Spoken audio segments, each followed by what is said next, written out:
തിരുവനന്തപുരം ജില്ലാ സമ്മേളനത്തിൽ പാർട്ടി നേതൃത്വത്തിനും സർക്കാരിനുമെതിരെ രൂക്ഷ വിമർശനം. മധു മുല്ലശ്ശേരി പാർട്ടി വിട്ടതിൽ നേതാക്കളെ കുറ്റപ്പെടുത്തിയ പ്രതിനിധികൾ.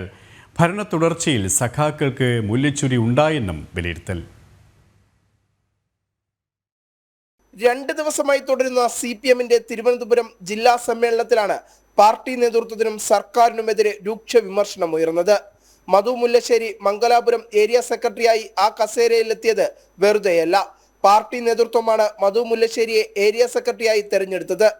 മധു മുല്ലശ്ശേരിയുടെ BJP പ്രവേശനത്തിൽ നേതാക്കൾ കുറ്റക്കാരാണെന്ന് ജില്ലാ സമ്മേളനത്തിൽ പ്രതിനിധികൾ വിമർശനം ഉന്നയിച്ചു.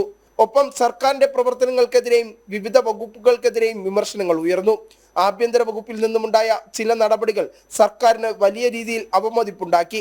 ഉന്നത വിദ്യാഭ്യാസ വകുപ്പ് അമ്പേ പരാജയമാണെന്നും പ്രതിനിധികൾ അഭിപ്രായപ്പെട്ടു. ക്ഷേമ പെൻഷനുകൾ കൃത്യമായി വിതരണം ചെയ്യാനാകാത്തത് സർക്കാരിന്റെ പരാജയമാണെന്നും പ്രതിനിധികൾ ചൂണ്ടിക്കാട്ടി. അതേസമയം തുടർച്ചയായി ലഭിച്ച അധികാരത്തിന്റെ തണലിൽ സഖാക്കൾക്ക് മൂല്യച്യുതി സംഭവിച്ചെന്നും വിമർശനങ്ങൾ ഉയർന്നു. ജനം, തിരുവനന്തപുരം.